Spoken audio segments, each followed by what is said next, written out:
Dear aspirants, welcome back on the channel. This is Neelam Gehlot, your reasoning mentor.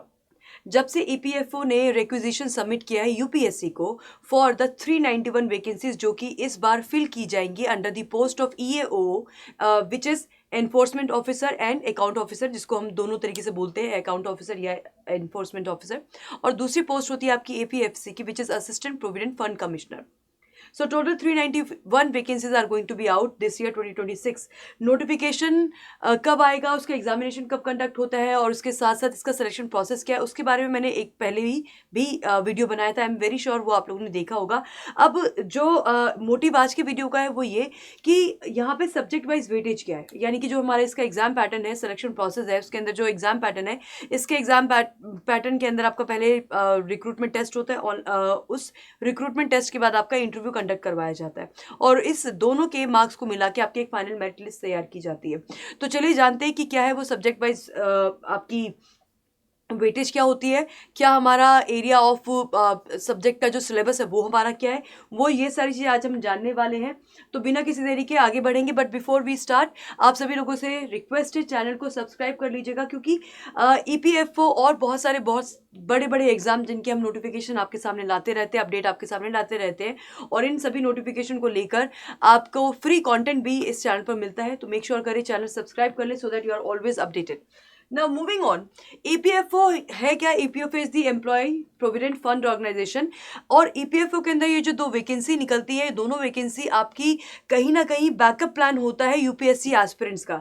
UPSC aspirant यानी कि जो जो aspirants सपना देख रहे होते हैं आईएएस बनने का, आईएफएस बनने का, या जो एडमिनिस्ट्रेटिव सर्विसेज में जाना चाहते हैं, अगर उनका वो एग्जाम क्लियर नहीं होता है आफ्टर मल्टीपल अटेम्प्ट्स, तो उनका ये एक बैकअप प्लान होता है। तो यहाँ पे इस पोस्ट को आप बिल्कुल भी हल्के में मत लीजिएगा। साथ ही साथ ये पोस्ट के लिए जो आपका नंबर ऑफ वैकेंसीज है और जो कंपटीशन लेवल है वो काफ़ी हाई रहता है। तो मेक श्योर करें कि if you are preparing for it you should start your preparation immediately.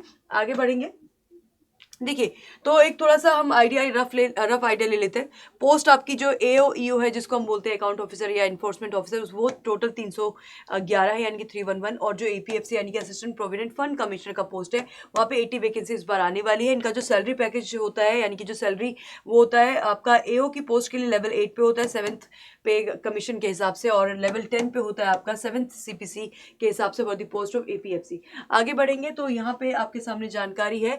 Notification देखिए, जो सारी बातें जिस तरीके से की जा रही हैं और रिक्विजिशन के सबमिट करने के बाद अब हम ये देख सकते हैं कि नोटिफिकेशन हमारा अगस्त अराउंड में आ जाएगा, क्योंकि पिछले साल के डेटा से अगर हम इसमें कंपैरिजन करें तो पिछले साल कुछ इसी तरीके का टाइमलाइन चला था।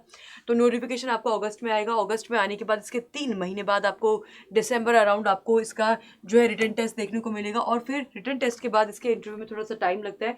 तो इंटरव्यू के लिए आपको थोड़ा सा और लंबा इंतजार करना पड़ेगा। तो it's a lengthy process. Now आगे बढ़ते हैं। तो यहाँ पे जो आपका एलिजिबिलिटी क्राइटेरिया, अगर एक बार इसको भी कवर कर लेते हैं। एज 30 ईयर्स, एओ की पोस्ट के लिए आपका 30 ईयर्स को होना है, और ग्रेजुएट किसी भी डिसिप्लिन में आप ग्रेजुएट हो सकते हैं। उधर एपीएफसी की बात की जाए तो आपकी एज 35 ईयर्स, ये मैक्सिमम एज लिमिट है। This is the maximum age limit कि ये this is maximum, this is maximum. And किसी भी स्ट्रीम में आप अगर ग्रेजुएट है तो आप इसको फिल कर सकते हैं। नाउ सिलेक्शन प्रोसेस अगर इसकी बात की जाए तो सिलेक्शन प्रोसेस में सबसे पहले आपका होता है रिक्रूटमेंट टेस्ट, जो कि आपका 300 मार्क्स का होता है। Now this objective exam is to assess the knowledge of the general studies. में जनरल स्टडीज आपका पूछा जाता है, करंट अफेयर्स पूछे जाते हैं, प्रोफेशनल सब्जेक्ट पूछे जाते हैं। और इसके बाद if you qualify in this and you secure your name in the merit list, उसके बाद आपको इंटरव्यू देना होता है जो कि 100 नंबर का होता है। और इंटरव्यू में क्या असेस किया जाता है, ये आपका एक तरीके का पर्सनैलिटी टेस्ट होता है। कम्युनिकेशन स्किल्स यहाँ पे टेस्ट किए जाते हैं, साथ ही साथ आपकी अवेयरनेस कितनी है, अपने आसपास अराउंड की अवेयरनेस कितनी है, और साथ ही साथ are you suitable for the post. Maybe ऐसा हो सकता है कि आपने अपना रिटन टेस्ट क्वालिफाई कर लिया, बट देन इंटरव्यू एक ऐसा इम्पॉर्टेंट यहाँ पे इम्पॉर्टेंट रोल प्ले करेगा, that will be checking if you are suitable for the post. क्योंकि एक बहुत ही अच्छी ये पोस्ट है, और यहाँ पे जो रिस्पॉन्सिबिलिटी है वो बहुत ही एक एक बड़ी रिस्पॉन्सिबिलिटी के लिए आप यहाँ पे चूज किए जाते हैं। तो यहाँ पे ये चेक करना जरूरी हो जाता है एम्प्लॉयर के लिए।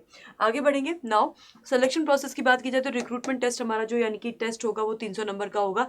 हर क्वेश्चन के नंबर बराबर होते हैं, तो 2.5 मार्क्स होते हैं आपके ईच क्वेश्चन पे। तो अगर आपने एक आंसर सही किया तो आपको +2.5 मिलेंगे, और वहीं पे आपकी 1/3 नेगेटिव मार्किंग भी होती है।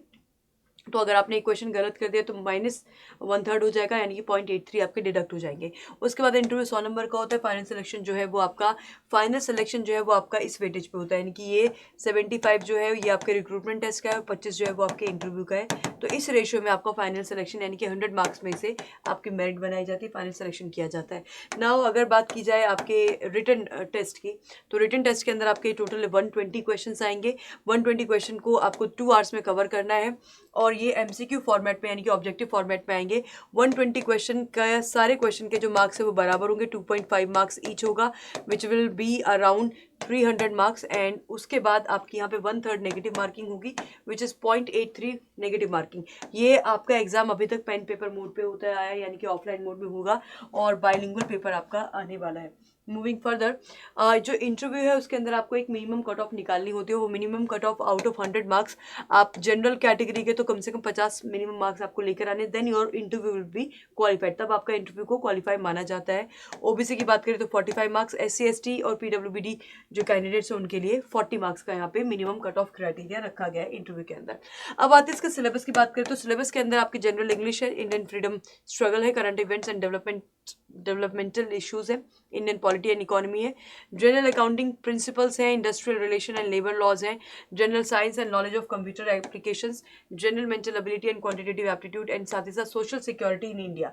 Now let's understand the syllabus for each and every subject. अगर मैं जनरल इंग्लिश की बात करूँ तो जनरल इंग्लिश के अंदर आपका ग्रामर है, वोकैबलरी है, कॉम्प्रिहेंशन है और उसके साथ साथ आपके सिनोनिम्स एंटोनिम जो कि वोकैबलरी का पार्ट हो जाता है, वन वर्ड सब्स्टिट्यूशन ये भी आपके वोकैबलरी का पार्ट हो जाता है, सेंटेंस रीअरेंजमेंट से आ सकता है, ईडियम फ्रेजेस आ सकते हैं, टेंसेज आ सकते हैं, प्रपोजिशंस हैं, आर्टिकल्स हैं, एक्टिव पैसिव वॉइस है, स्पॉटिंग एरर्स है, रीडिंग कॉम्प्रिहेंशन है। तो this is the syllabus for your English language. Then आगे बढ़ते हैं हम, this is Indian freedom struggle which उसके अंदर आपका कल्चर एंड हेरिटेज भी आ जाएगा। तो historical and cultural development from ancient to modern India हमें ये देखना होगा। Decline of the Mughal empire, advent of European, revolt of 1857, rise of nationalism, Gandhian movement, socio religious reforms, then Indian art, music, dance and architecture. तो ये सारा जो है वो आपके इंडियन फ्रीडम स्ट्रगल से आपको यहाँ से पढ़ना है, कल्चर एंड हेरिटेज को इंक्लूड करते हुए। Then current affairs and developmental issues की अगर हम बात करें तो इसके अंदर आपके national and international development issues यहाँ पे आ जाएंगे, देन गवर्नमेंट स्कीम्स आ जाएंगे, एनवायरमेंट एंड क्लाइमेट इशूज़ आ जाएंगे, स्पोर्ट्स आ जाएंगे, डिफेंस एक्सरसाइजेज आ जाएंगे, अवार्ड्स आ जाएंगे, अपॉइंटमेंट आ जाएंगे, इंटरनेशनल ऑर्गेनाइजेशंस आ जाएंगे, इंपॉर्टेंट डेज आ जाएंगे, बुक्स एंड ऑथर्स आ जाएंगे। ये सारी चीज़ें आपकी इसके अंदर आती हैं। इसके आगे बढ़ा जाए तो इंडियन पॉलिटी एंड गवर्नेंस की बात करें, उसके अंदर आपका constitutional and administrative structure of India आ जाएगा, प्रियम्बल आ जाएगा, फंडामेंटल राइट्स एंड ड्यूटीज आ जाएंगी, डायरेक्टिव प्रिंसिपल्स आ जाएंगे, यूनियन एंड स्टेट एग्जीक्यूटिव आ जाएगा, पार्लियामेंट आ जाएगा, जुडिशरी आ जाएगा, लोकल गवर्नेंस आ जाएगा एंड कॉन्स्टिट्यूशनल बॉडीज आ जाएंगी। इसके बाद अगले हम टॉपिक सब्जेक्ट की बात करें which is Indian economy and development. Indian economy development के अंदर आपका इकोनॉमिक पॉलिसीज एंड प्रिंसिपल्स आ जाएंगे, डिमांड एंड सप्लाई आ जाएगा, इन्फ्लेशन आ जाएगा, नेशनल इनकम है, फिजिकल पॉलिसी है, मॉनेटरी पॉलिसी है, एम्प्लॉयमेंट एंड पॉवर्टी एलिवेशन है, देन इकोनॉमिक रिफॉर्म्स हैं एंड इसके साथ इंटरनेशनल इकोनॉमिक इंस्टीट्यूशंस है। ये सारा आ जाएगा आपके इस सब्जेक्ट के अंदर। General accounting and auditing principles के अंदर क्या टॉपिक है हमारे, basic concepts of accounting and auditing है, अकाउंटिंग स्टैंडर्ड्स है, रिकॉर्डिंग ट्रांजैक्शंस है, फाइनल अकाउंट्स है, रेशियो एनालिसिस है, ऑडिटिंग प्रिंसिपल्स है, इंटरनल कंट्रोल्स हैं, रिस्क असेसमेंट है एंड कंपनी ऑडिट्स हैं। तो ये सारा आएगा आपके सब्जेक्ट के अंदर का syllabus. Last we have industrial relations and labour laws. तो industrial relations and labour laws के अंदर क्या क्या है, employee welfare and industrial discipline, trade unions, collective bargaining, industrial disputes, labor welfare, wages, workers participation, health and safety, and major labor laws including the Payment of Wages Act 1936, Minimum Wages Act 1948, Factories Act 1948, Industrial Disputes Act 1947, Trade Union Act 1926, Maternity Benefit Act 1961, and it also includes the new labor codes on wages, industrial relations, social security and occupational safety. तो ये सारा आपका complete syllabus है और इस complete syllabus को समझने के बाद यहाँ पे अगर बात की जाए आपकी स्ट्रैटेजी की, तो देखिए मैंने जैसे आपको पहले ही बताया कि यहाँ पे जो आपका कंपटीशन होगा वो डायरेक्ट कंपटीशन आपको उन एस्पिरेंट्स के साथ देखने को मिल सकता है जो यूपीएससी के और एग्जाम्स की तैयारी करते हैं, एडमिनिस्ट्रेटिव सर्विसेज में जाना चाहते हैं, आईएएस हो गया, आईपीएस हो गया, आईएफएस हो गया, आईआरएस हो गया। तो अगर उन लोगों का एग्जाम नहीं निकलता तो ये उनकी सेकेंड एक चॉइस होती है, बैकअप ऑप्शन होता है। तो ऑलरेडी उनका जो जनरल अवेयरनेस वाला सेक्शन है वो काफ़ी बेटर प्रिपेयर्ड होता है, स्ट्रांगली प्रिपेयर्ड होता है। So if you are thinking अगर एज एन एसएससी एस्पिरेंट या बैंक एस्पिरेंट के तौर पे अगर आप इसमें तैयारी करना चाहते हैं तो आई विल से कि आपके लिए बिल्कुल नया होगा। एसएससी के या साथ ये थोड़ा बहुत फिर भी रिलेट करेगा, क्योंकि एसएससी में हम थोड़ा बहुत इकोनॉमी पढ़ते हैं, हम थोड़ा बहुत जो है इंडियन फ्रीडम स्ट्रगल पढ़ लेते हैं, लेकिन बहुत ज़्यादा रिलेट नहीं करेगा क्योंकि जो लेवल ऑफ क्वेश्चन होंगे वो थोड़े से डिफरेंट होंगे। तो इसके लिए ज़रूरी है दैट यू स्टार्ट अर्ली। अगर मेरा एग्जामिनेशन दिसंबर में होने वाला है, अगस्त में नोटिफिकेशन आने वाला है, अगर हम अभी मई एंड पर हैं, जो आपके पास जून जुलाई अगस्त सितंबर अक्टूबर नवंबर दिसंबर, अगर आप जल्दी शुरू करेंगे तो आप पूरा सिलेबस टाइम से कवर कर पाएंगे। तब सिलेबस इज एग्जॉस्टिव, वास्ट है, काफ़ी कुछ आपको पढ़ने वाला है। और जो मैक्सिमम सिलेबस इसके अंदर है वो है आपका the maximum syllabus is of the general awareness kind, यानी कि जो आपका रिवीजन वाला है, आपको पॉलिटी पढ़ना है, उसको रिवीजन करना है, जनरल अवेयरनेस पढ़ना है, रिवीजन करना है, देन आपके अकाउंटिंग प्रिंसिपल्स वो भी आपका कहीं ना कहीं रिवीजन वाला है। तो 90% ऑफ द एरियाज जो आपको पढ़ के समझना है और रिवीजन करना है, तो इट टेक्स टाइम। एंड इस तरह के सिलेबस के आपका जो जो जो डेप्थ ऑफ द सिलेबस है वो एग्जॉस्टिव होती है। तो आपको तैयारी कैसे करनी है उसका एक सिंपलेस्ट तरीका है कि सबसे पहले आप क्या कीजिए, आप गूगल कीजिए, आपको प्रीवियस ईयर क्वेश्चन पेपर मिल जाएंगे। सबसे पहले आप पीवाईक्यूज देखिए, download the PYQs and just go through the PYQs. आपको 2025 का पीवाईक्यू मिल जाएगा, आपको 2024 का पीवाईक्यू मिल जाएगा, आपको 2023 का मिल जाएगा। एटलीस्ट इन 3 सालों के पीवाईक्यूज को आप देखिए, उनको रीड कीजिए, उनको अंडरस्टैंड कीजिए, और उसके बाद 2024 का नहीं, सॉरी 2024 का नहीं, 2023 और 2025 का आपको मिल जाएगा। तो आप इनको रीड करिए, समझिए कि क्वेश्चन की डेप्थ क्या है, क्वेश्चन किस लेवल पे पूछा गया है, and after that you pick a subject. आप किसी एक सब्जेक्ट को या किसी भी 2 सब्जेक्ट को आप पिक कर सकते हैं, राइट। किसी भी 2 सब्जेक्ट को आप पिक करिए और उनको पढ़ना शुरू कीजिए। आप 1 मंथ का टाइम अलॉट कर सकते हैं 2 सब्जेक्ट के लिए, या आप नंबर ऑफ सब्जेक्ट कितने हैं उसके हिसाब से, नंबर ऑफ मंथ्स आपके पास कितने अवेलेबल है उसके हिसाब से आप टाइम अलॉट कर सकते हैं। So first thing first is कि you have to you have to start from somewhere. आपको स्टार्ट करना ज़रूरी है। So and when you have to start, always start with previous year question paper, because that will give you a very good insight into what EPFO examination is.